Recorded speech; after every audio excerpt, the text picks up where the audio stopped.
السلام علیکم ناظرین، MR نیوز ہیڈ لائنز میں ایک بار پھر آپ کو خوش آمدید کہتے چلیں۔ میں ہوں کنزہ تنویر۔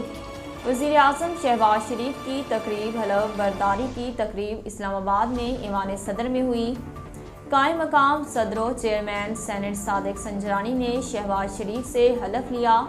تقریب حلف برداری میں شہباز شریف کے ساتھ تصویر بنانے کے لیے نون لیگی کارکنوں میں دھکم پیل بھی ہوئی۔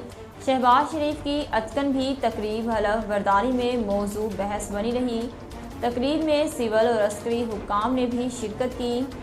سابق وزیر اعظم عمران خان اپنی تقاریر میں شہباز شریف کی اچکن کا ذکر کرتے رہے ہیں۔ مسلم لیگ نون کے صدر شہباز شریف کے وزیر اعظم منتخب ہونے پر امریکہ کا رد عمل سامنے آ گیا۔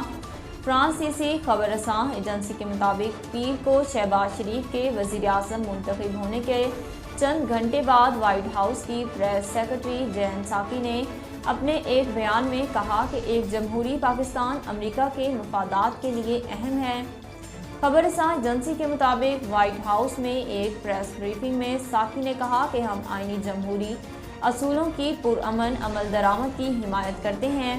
وائٹ ہاؤس کی پریس سیکرٹری نے مزید کہا کہ امریکہ یقینی طور پر قانون کی حکمرانی اور قانون کے تحت مساوی انصاف کے اصولوں کی حمایت کرتا ہے۔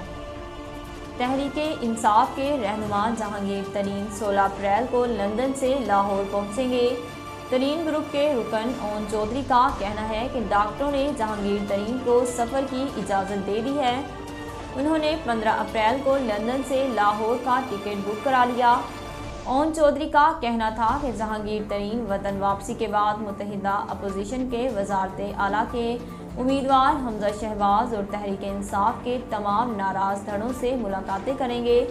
واضح رہے کہ تحریک انصاف کے رہنما جہانگیر ترین فروری کے آخر میں میڈیکل چیک اپ کے لیے گئے۔ سابق وزیر اعظم عمران خان وزارت عظمیٰ سے فارغ ہونے کے بعد اپنے پہلے جلسے کا اعلان کر دیا۔ سابق وزیر اعظم عمران خان نے ٹویٹر پر بیان جاری کرتے ہوئے اعلان کیا کہ بدھ کو نماز عشاء کے بعد میں پشاور میں ایک اجتماع عام سے خطاب کروں گا جو بیرونی اشاروں پر حکومت کی تبدیلی کے نتیجے میں ہٹائے جانے کے بعد میرا پہلا جلسہ ہوگا۔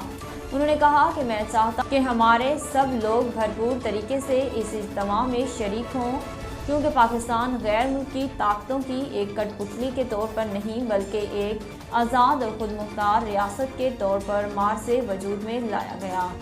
ناظرین، اب تک کے لیے اتنا ہی۔ مزید خبروں اور اپڈیٹ کے لیے دیکھتے رہیے MR نیوز۔